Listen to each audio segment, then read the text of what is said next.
Aujourd'hui, nous sommes le lundi 13 septembre. Nous fêtons Saint Jean Chrysostome, évêque docteur de l'Église. Chrysostome est un terme grec qui signifie bouche d'or. En cette fête, demandons au Seigneur d'être attentif à sa parole, à la parole qui vient de la bouche de nos frères et sœurs, et qu'à notre tour, il nous envoie des mots et des gestes qui apportent la paix. Au nom du Père et du Fils et du Saint-Esprit. Amen.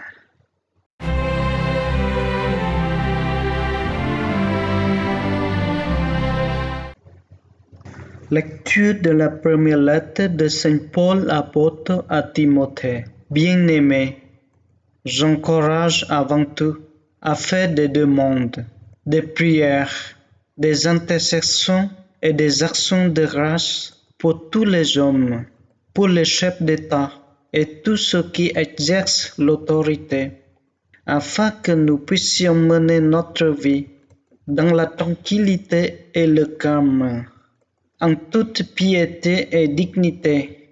Cette prière est bonne et agréable à Dieu notre Sauveur, car il veut que tous les hommes soient sauvés et parviennent à la pleine connaissance de la vérité. En effet, il n'y a qu'un seul Dieu. Il n'y a aussi qu'un seul médiateur entre Dieu et les hommes, un homme, le Christ Jésus, qui s'est donné lui-même en rançon pour tous. Au temps fixé, il a rendu ce témoignage, pour lequel j'ai reçu la charge de messager et d'apôtre. Je dis vrai, je ne mens pas, moi qui enseigne aux nations la foi et la vérité. Je voudrais donc qu'en tout lieu, les hommes prient, en élevant les mains, saintement, sans colère ni dispute. Parole du Seigneur.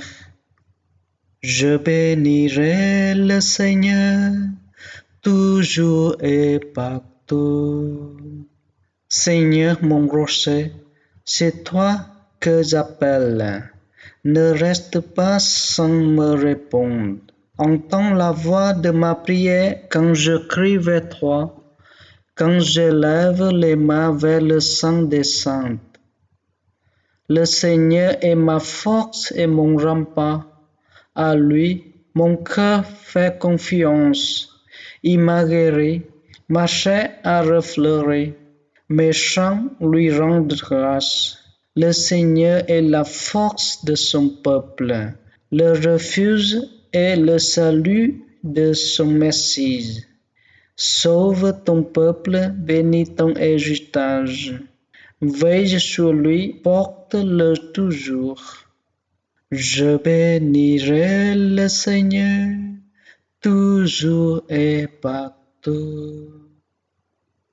Alléluia, Alléluia, Alléluia, Alléluia, Alléluia, Alléluia, Alléluia, Alléluia, Alléluia, Alléluia. Dieu a tellement aimé le monde qu'il a donné son Fils unique afin que ceux qui croient en lui aient la vie éternelle.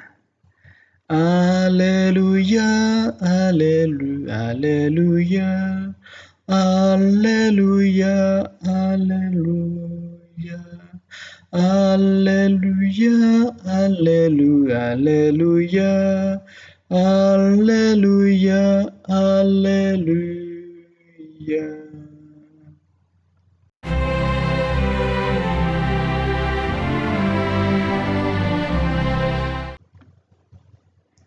Évangile de Jésus-Christ selon saint Luc.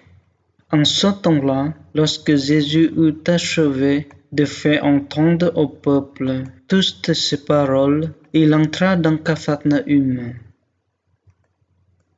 Il y avait un centurion dont un esclave était malade et sur le point de mourir. Or, le centurion tenait beaucoup à lui.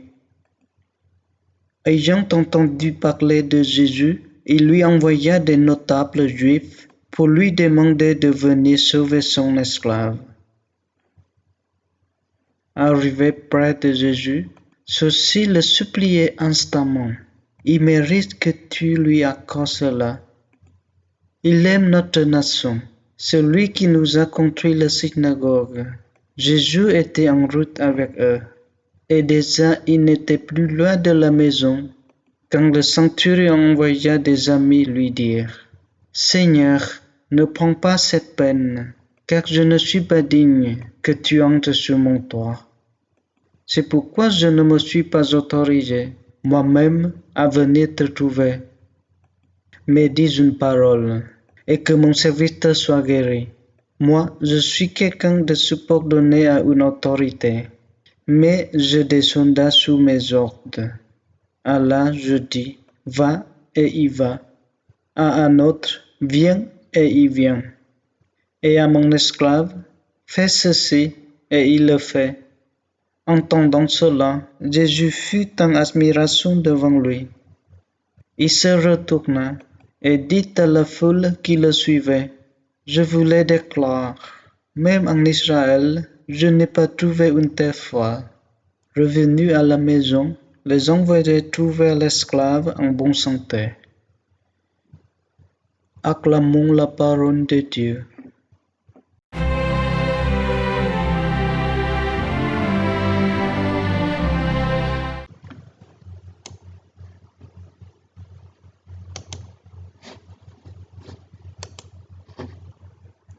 Paul nous exhorte à confier nos hommes et femmes politiques à la bonté du Seigneur, alors même que nous leur confions leur grande responsabilité.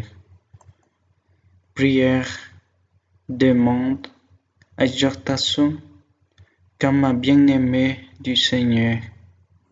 Je prends le temps de mesurer la portée politique de ma prière. Mon effort spirituel en faveur de la cité et du salut de tous.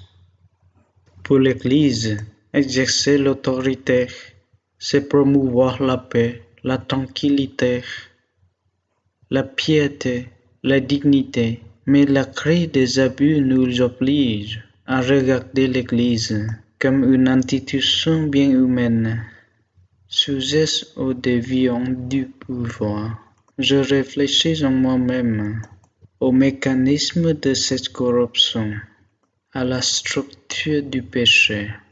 Il n'y a qu'un seul médiateur entre Dieu et les hommes, un homme, le Christ Jésus, qui s'est donné lui-même en rançon pour tous.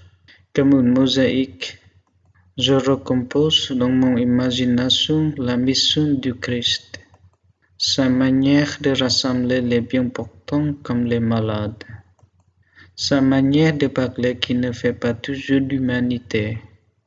Comment puis-je, à mon tour, être médiateur à sa suite? Je confie au Christ ce qui est avec ma réflexion. Comme un ami parle à un ami avec courage et respect, je peux interroger Jésus, lui l'unique médiateur dont la parole s'est exposée à la violence jusqu'à la croix.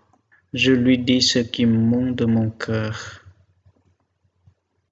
Que nos vies reposent sur le don de soi et l'attention aux plus petits. J'en parle comme un ami au Seigneur. Âme du Christ, sanctifie-moi. Corps du Christ, sauve-moi. Sang du Christ, enivre-moi.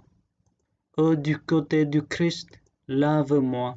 Passion du Christ, fortifie-moi. Ô bon Jésus, exauce-moi. Dans tes blessures, cache-moi. Ne permets pas que je sois séparé de toi. De l'ennemi, défends-moi. À ma mort, appelle-moi. Ordonne-moi de venir à toi, pour qu'avec tes saints, je te loue dans les siècles des siècles. Amen.